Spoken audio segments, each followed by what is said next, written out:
Hi, everyone. Judge Andrew Napolitano here for Judging Freedom.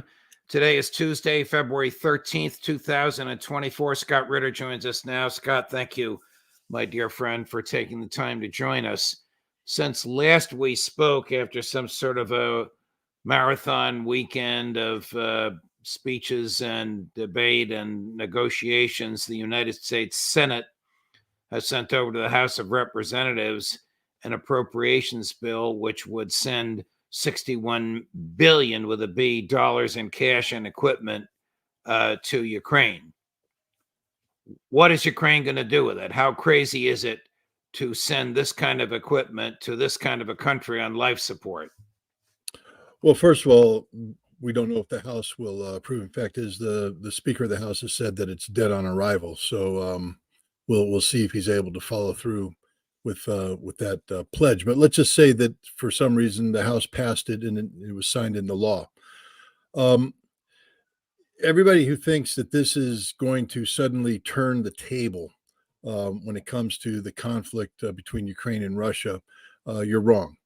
The vast majority of this money, about 60% of it, will be used to build new weapons. Some of those weapons will replace weapons the United States has already provided to Ukraine, which means that Ukraine's not going to get anything out of this. And other will be, new production, ammunition and stuff for Ukraine that requires medium to long lead times. So it's not as though this gets built, the money gets passed and suddenly ammunition's flowing into Ukraine. This ammunition hasn't even been built yet.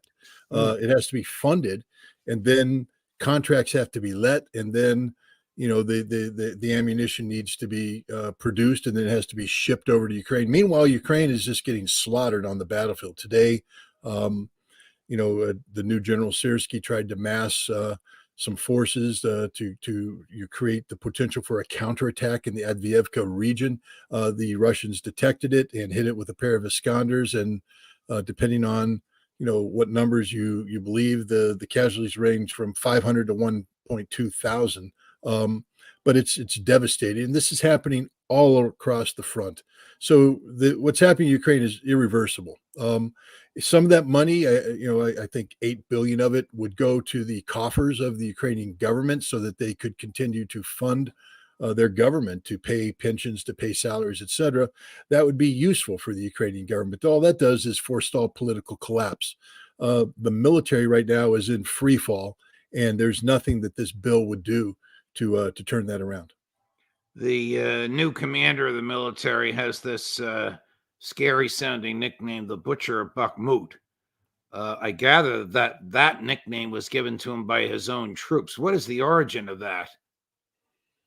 Well, the origin of the name Butcher actually predates Bakhmut. It goes back to 2014 when the Syrskyi was the commander of the Ukrainian forces around the village or the town of Debaltsvoy. I might be saying that wrong, but that was where a big battle was fought in early 2015, where the Ukrainian army was surrounded. It's this battle, the defeat that Syrskyi oversaw, that caused the Germans and the French to intervene and insist on the Minsk Accords, Minsk II, begging Vladimir Putin, don't kill the Ukrainians, because Putin was ready to end it all. I mean, and today Putin says, my biggest regret was just not ending it. I should have killed every single Ukrainian there. That would have destroyed the Ukrainian army at the time, and we wouldn't have had this problem. But no, Putin believed in peace, believed that the French and the Germans were serious about peace, and he agreed to, terminate the conflict, and the vast majority of the Ukrainians fled. But Syrskyi was named the Butcher, starting with that battle, because he has a total disregard for the lives of his soldiers. He just throws them away. He got that reputation also in the defense of Kiev. Everybody says, well, it was a successful defense. I remind people, as Vladimir Putin said to Tucker Carlson, the Russians voluntarily withdrew from Kiev.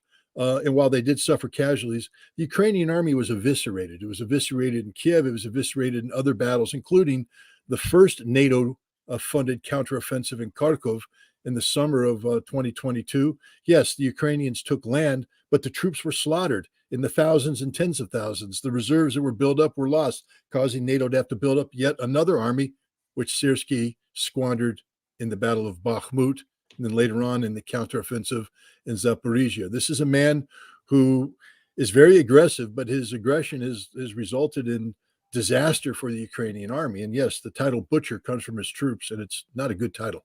So, what can the Ukrainians hope to gain? What can President Zelensky hope to gain by having this general as his commander, other than perhaps ridding himself of a potential political adversary in General Zaluzhny?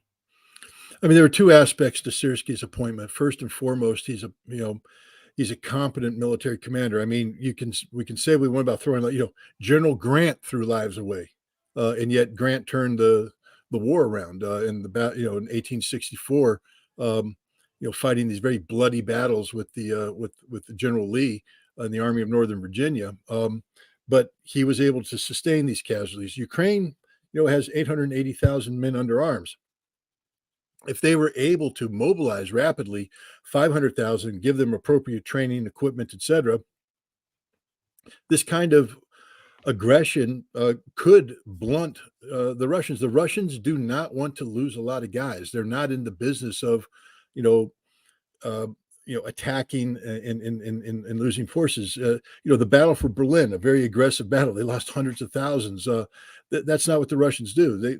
They're happy to engage in a war of attrition, but the Syrski style war of attrition is one where he stabilizes the line and maybe even pushes the Russians back a little bit, creating political victories for the Ukrainians. This is what Zelensky's hoping for. He's hoping for political victories. He needs Syrsky to launch one of his deadly counterattacks, losing tens of thousands of Ukrainians, but pushing the Russians back out of a village here, out of a village there, getting a propaganda victory that then he can use to sell the concept of continue to fund Ukraine. West, see, we can win if you give us the money. That's what he's trying to get out of Syrsky, the illusion of a victory. The other thing is, when he replaced Zaluzhny, he was very popular. Syrsky does have a following amongst the Ukrainian command, and it stabilizes politically the Ukrainian officer corps. Because if you put somebody in who didn't have the popularity of Syrsky or the notoriety of Syrsky, you could get a rebellion amongst the ranks. So, it's twofold. One is stability from a domestic political standpoint, and the other one is hoping that Syrsky can create the illusion of victory on the battlefield to an extent where the United States and the West will say, see, if we just fund them, they can continue this fight. You used the word illusion 3 times in the answer that you just gave. You don't believe that General Syrsky and his 800,000 men can possibly turn this around? Not at all. Look, the math alone argues against it. They're losing 20, 30, 40,000 men a month. They're not getting anywhere near that number to replace them. So this 800,000 man army is shrinking every day. Again, if the casualty figures are accurate, just in that one incident alone, 1,200 Ukrainians dead and wounded. And that's just in one location. They're losing them up and down the battlefield in huge numbers right now. So we're looking at an army that could easily be shrinking by 50, 60,000 a month if these casualty figures continue to rise. And, you could sit there and say, well, Scott, that's 880,000 men, 60,000 a month. That's not much. But remember, that's 880,000 men spread out along the whole front. And as you start to winnow them down, the front, their ability to sustain their presence on the battlefield is nullified, and gaps will emerge, and the Russians penetrate, surround, destroy, annihilate, and it's all over. So, yeah, Syrsky's not going to turn this thing around. Do the Ukrainian troops know how to operate the equipment we've been sending them? The troops that originally received the training got basic training on this stuff, so they could start the engine, they could make it move forward, they could turn left, turn right. They didn't know how to operate in combat. They didn't know how to do a sprint to cover. They don't know any of the basic tactics. Now, I guess if they survive long enough on the battlefield, they'll develop an innate sense of weaponized. Some of these Ukrainian operators are doing quite well with the Bradleys. There's a couple of videos out there that show them handling the Bradleys in a very impressive manner, but that's more by accident than design. The fact of the matter is they're not getting the level of training necessary, and that was back when we gave them maximum training effort. Today, when these guys come in, they're literally taking guys, and 8 days later they're appearing on the front lines, and their training is non-existent. And so they don't know how to operate this equipment. That's the fact. The people that do know how to operate the equipment are being killed or wounded or taken prisoner. So it's a problem. Even if we want to give them all this equipment, how are they going to do it? They're artillery crews who are very professional, by the way. There was some talk about the French giving a dozen of the new Caesar, long range 155 millimeter artillery systems. Fine, great. But all the experienced crews that France trained for many weeks back in the summer of 2023, 2022, they're all dead. Where are you going to get the new crew? Who's going to train them? You need them on the battlefield now. So no, the numbers game is artificial because there's a quality aspect to it that no longer exists. The numbers may look impressive, but many of these troops, barely know how to put on their uniform, let alone fire the weapons they've been given.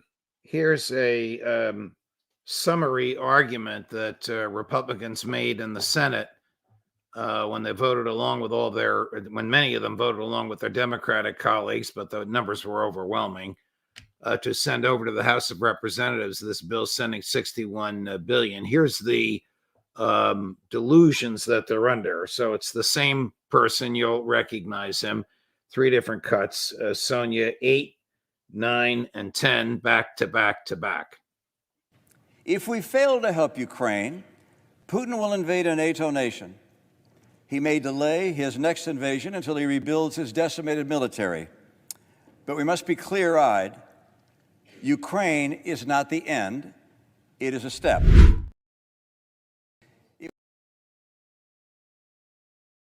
If we fail to help Ukraine, NATO, the alliance that's prevented great power conflict for over 75 years, will falter and eventually disintegrate.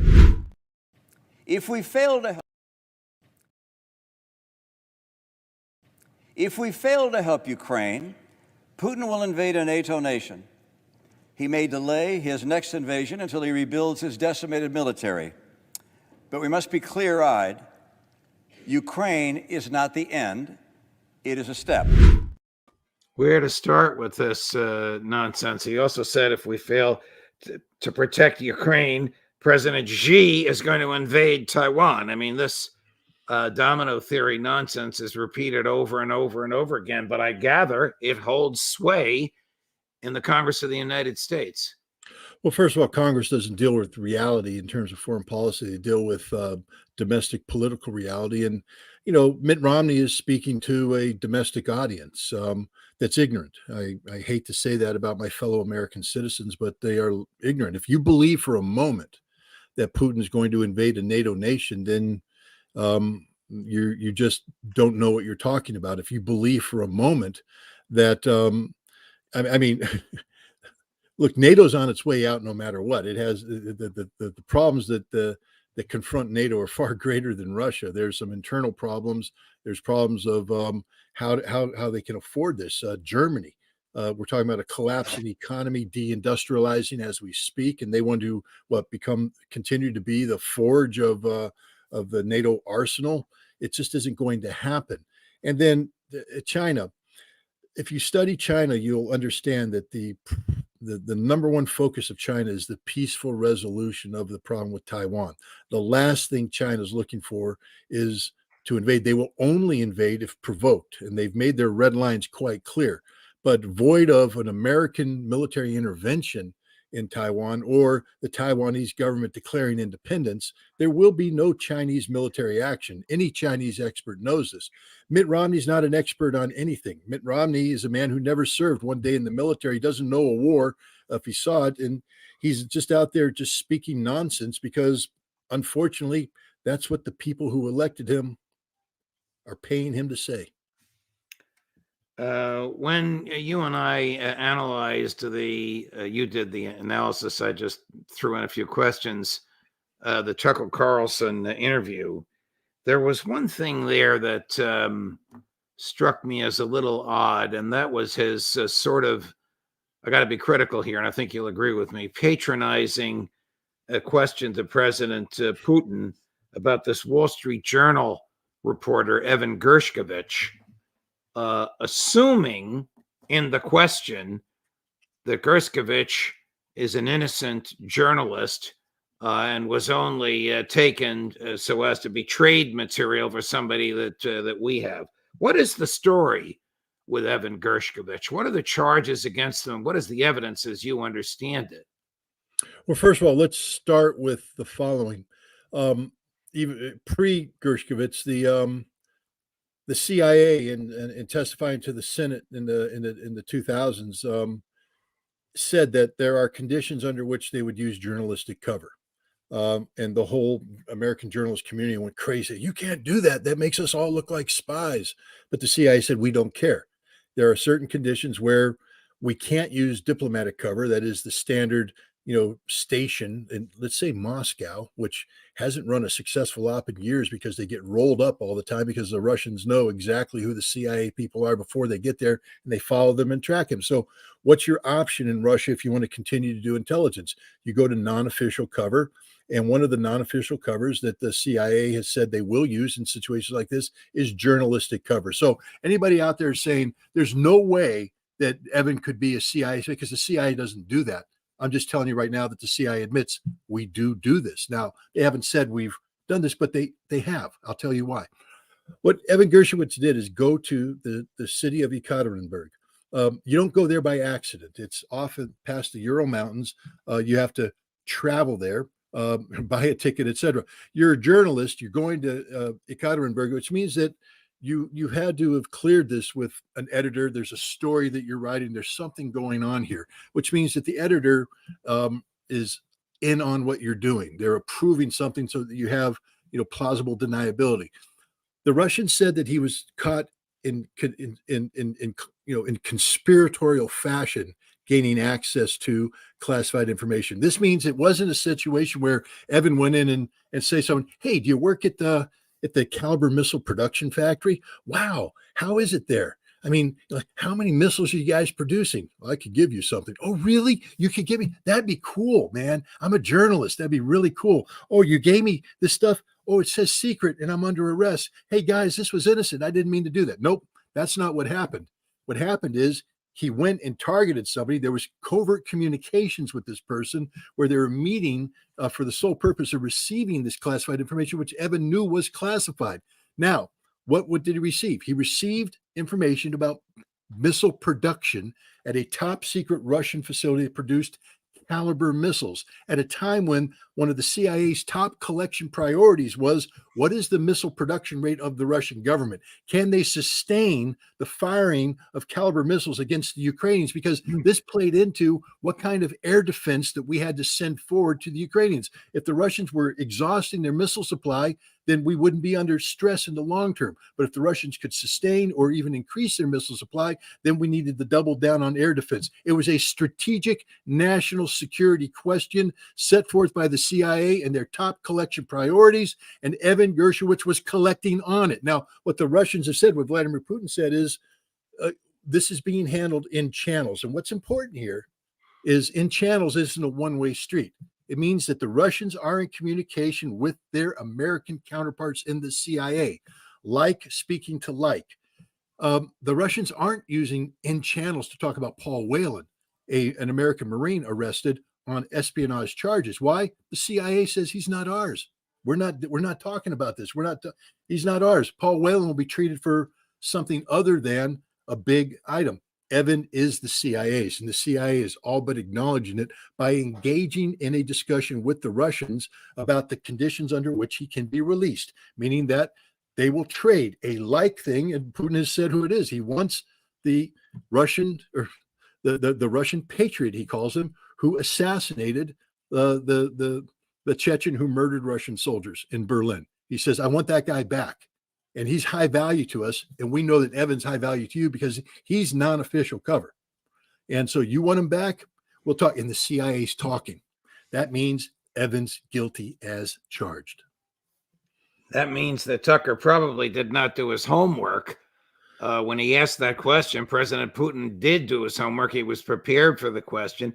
And man, the way the mainstream media has treated the Tucker Carlson interview, which you and I believe was spectacular, over the top, and historic in its nature, the only nice thing they said about it was, oh, he may have saved Evan.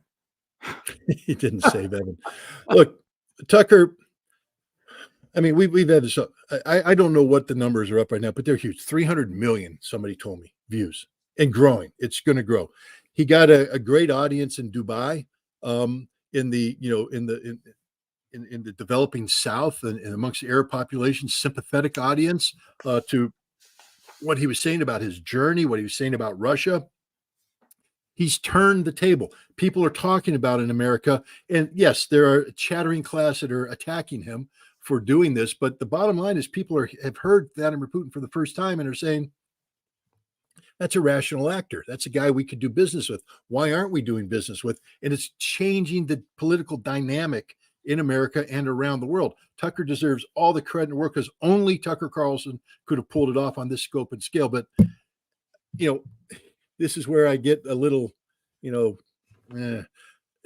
he could have prepared better. I mean, I always say that if you're, man, he should have he's got the money. Why didn't he hire 3 PhDs to sit him down and talk about Russian history, talk about Vladimir Putin, have a psychologist come in and talk about Putin's body language, whatever, just so that you're prepared in there, so you know what's happening, you can anticipate, and you have effective follow-on questions. Tucker didn't ask a single effective follow-on question.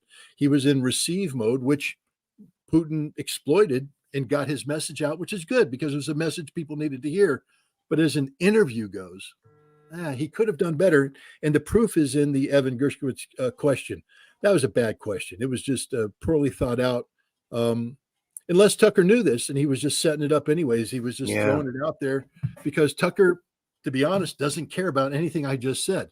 What Tucker knows is he's got the numbers, and the numbers are huge and they're having an impact, and everybody's listening to what he has to say right now. And that's where the value of Tucker comes in, not the interview, but what he says after the interview. If you go through what he said in Dubai, it was genius. It was the way he owned that audience, and not just the audience that was watching, but the internet audience.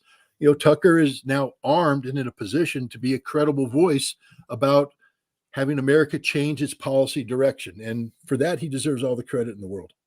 Nicely put. Here's a nice tape for you. We added some things to this, views of Moscow and views of New York. I know you're familiar with all of it, but this is Tucker in Dubai, cut number 6, Sonia. What was radicalizing, very shocking and very disturbing for me was the city of Moscow, where I'd never been, the biggest city in Europe, 13 million people. And it is so much nicer than any city in my country. I had no idea. My father spent a lot of time there in the 80s when he worked for the US government and barely had electricity. And now it is so much cleaner and safer and prettier aesthetically. Its architecture, its food, its service, than any country, city in the United States that you have to, and this is non-ideological. How did that happen? How did that happen? And at a certain point, I don't think the average person cares as much about abstractions as about the concrete reality of his life. And if you can't use your subway, for example, as many people are afraid to in New York City because it's too dangerous, you have to sort of wonder, isn't that the ultimate measure of leadership? And that's true, by the way, it's radicalizing for an American to go to Moscow, I didn't know that, I've learned it this week, to Singapore, to Tokyo, to Dubai and Abu Dhabi. Because these cities, no matter how we're told they're run and on what principles they're run, are wonderful places to live that don't have rampant inflation, where you're not going to get raped. Sir, excuse me. What is that? Excuse me. Are you anti-American model? No. I am the most pro-American. So I'm 54. I was born in 1969. I grew up in a country that had cities like Moscow and Abu Dhabi and Dubai and Singapore and Tokyo. And we no longer have them. And what I have discovered is that's a voluntary choice. He's right. And you can corroborate everything he said about Moscow from your many trips there, not the least of which was just last month. Well, no, he's 100%. It's not just Moscow, St. Petersburg, but all of Russia. I mean, that's the beauty of it. I mean, Moscow's a city of 13 million. I think the number is actually 20 million because it's just grown and grown. And as it grows, the infrastructure grows with it. I mean, they put the subway system out there, connectivity, schools, hospitals, the whole works. I mean, the Russians do a lot of city planning right now. But if you travel around Russia, there was always back, in the boom days of Russian oil, people said, well, only Moscow and St. Petersburg at night, but the rest of Russia stinks. Well, that might have been true then. I can tell you it's not true now. The rest of Russia is building up as well. Not every city looks like Moscow, but every city has parts of the cities that look like Moscow. They've got infrastructure that they're building. The investments is real. Russia is doing quite well, and it would be an eye opener for most Americans to go there and see this. Someone used the phrase the other day, the Banderites, referring to this person, Bandera. Are these the extreme Nazis in the Ukraine military and body politic? Well, absolutely. I mean, let's just take a look at General Zaluzhny, the man who, the Iron General. He's infamous in my book for posing in his office with a portrait of Stepan Bandera, who is sort of the father of modern Ukrainian nationalism. He is the man who was allied with Adolf Hitler. At the beginning of World War II, his organization for Ukrainian nationalists was responsible for the murders of tens of thousands of Jews, hundreds of thousands of Poles, hundreds of thousands of Russians. This is a man who is evil personified, and modern Ukrainian nationalism as manifested in Ukraine today uses him as their hero. He is literally a hero of Ukraine. They have statues, they have streets named for him, the whole works. In Zaluzhny has a portrait behind him. All of the major players in the Ukrainian military, with few exceptions, are followers of Bandera. And even if you look at the Ukrainian politicians, they say, "Well, no, I'm not part of that."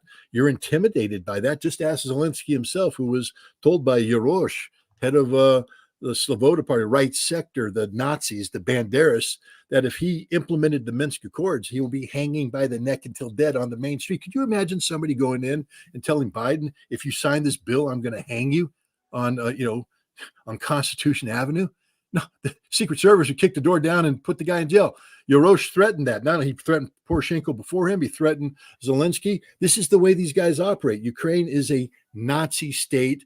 We're dominated by Banderist ideology. Is the Nazi ideology in the Ukraine military and body politic, this victory at all costs, victory only, no negotiation with Russia until Putin is gone? Is President Zelensky afraid for his life if he shows the slightest rational impulse toward negotiating with President Putin? Absolutely. That's why he made it part of the Constitution that you can't negotiate with President Putin. So he took it right off the table, so nobody could accuse him of that. But no, Zelensky is afraid of his life. Again, the proof in the pudding is that when his life was threatened, he didn't do anything about it. He caved in, and he fears these people. That's why he continues to empower them by, rewarding them. But he needs them also. Remember, it's the Adar Battalion, the Azov Battalion. It's the Typhoon, the Safari, these units that are behind the front lines with their machine guns shooting Ukrainian soldiers who run away. So when the Ukrainian soldiers go to the front, they can't voluntarily disengage. They'll be shot as deserters by these Banderists who provide the stiffening there. And if you didn't have them, there wouldn't be a Ukrainian army on the front line because they'd all be running home. Switching gears to Israel and Gaza, what are your sources tell you? What is your sense of reasoning tell you Netanyahu will do next? Will he invade and destroy Rafah, the city in the south, to which his people told the Palestinians to flee before they invaded the north? Yes, I think it's heading that direction. I mean, on Super Bowl Sunday, he carried out this vicious attack. They say it was to rescue two hostages, but any hostage rescue operation that results in hundreds of dead innocent civilians, 3 dead hostages, maybe 8 because 5 were also wounded, that's a failure. Delta Force would never call that a success. SEAL Team 6 wouldn't call that a success. Somehow this is a success for the Israelis because they don't care about civilian life. They did it, and there's no repercussions. There's none. And so he'll continue to press it until there are repercussions. And at some point in time, the world, it's going to reach a tipping point. There's over 1 million Palestinians whose lives are at risk right now. They're being bombed. I mean, he straight up bombed a mosque full of innocent civilians. Straight up bombed it. Nobody said a word. Nobody's doing anything about it. I mean, the Israeli army killed a family of 5, leaving a 6-year-old girl alive in the car. She's calling for help. And the paramedics coordinate with the Israelis, say, we're going to come in and save her. And the Israelis said, yes, you can come in. This is the route you can take. The paramedics got within 50 meters, stopped, saw where the girl was, were getting out, and the Israelis killed them and killed the girl. They lured the paramedics in using a 6-year-old girl. But nobody's doing anything about it, Judge. No one's doing anything about it. This is happening every single day. They're shooting doctors in surgery. They're shooting innocent people trying to come into the hospital. They're shooting mothers crossing the street with their children, and nobody's doing anything. So Netanyahu believes that he can get away with with anything because he literally is getting away with murder. Well, when will the Arab anger rise up and reach the elites, the governmental people, Georgia, Turkey, United Arab Emirates, Saudi Arabia, and force them to do something? Never. I mean, sadly, what about President El-Sisi in Egypt? Egyptians have never really cared for the Palestinian people. They've used the Palestinian cause to position themselves well. The Camp David Accords was an abandonment of the Palestinian issue, but Egypt received hundreds of millions of dollars because their defense money and the money they received from the United States is linked to the money that the United States sends to Israel. So he really doesn't want to change that equation. So he might be bluffing right now. People say he's moving surface to air missiles. It's old stuff, SA-3s. It's not the modern stuff. He moved 40 tanks. Well, that's not going to change the equation. At the end of the day, is Egypt going to go to war for the people of Palestine? And I believe the answer is no. Now, I'd like to be proven wrong on this. Again, Hezbollah, they're the one power that could do something here. But is Hezbollah going to go to war for the Palestinian people? I always believed the answer was yes, but I'm beginning to doubt that because they're a political party now in Lebanon, and their larger objective is not to bring harm to the Lebanese people because they could be blamed for that and lose their political clout. And so is Hezbollah going to sacrifice themselves for the Palestinian cause? Right now, the only people fighting for Palestine is Hamas. That's it. How do you see this ending? I mean, what's going to stop Netanyahu from this slaughter other than his loss of his job for domestic political reasons? It's going to require a shift a dramatic increase in pressure on the United States by the global South. Look, even if Palestine goes down, there's nations right now that will no longer work with the United States the same ever again because of this issue. And if the United States could be convinced that they are permanently losing their ability to influence the global South because of Israel, then the United States might put pressure. And you see that we're in a race against time.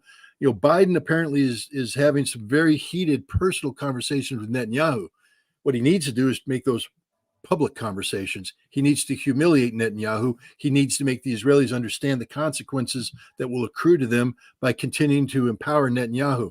If the political pressure could be placed on Netanyahu to resign before he can carry out his genocidal policies against Rafah, then there might be hope. But right now, there's a race because it's not certain that the United States is capable of putting pressure on him, that with the control of the Israeli lobby over the American Congress and indeed the American presidency, that we may not be able to put that pressure on because we need that Israeli money too much it's an election year. Who's going to turn down $100 million worth of Israeli money, which AIPAC has put on the table right now? Thank you, Scott. Thank you for your analysis on both of these hot spots. Very, very, very illuminating and deeply appreciated. All the best, my friend. Thank you. Of course. Wow. I don't know how this ends either, but coming up tomorrow, Professor Sachs, Phil Giraldi, Aaron Mattei, and all of our usuals throughout the week, ending, of course, late Friday afternoon with the Intelligence Community Roundtable. Judge Napolitano for Judging Freedom.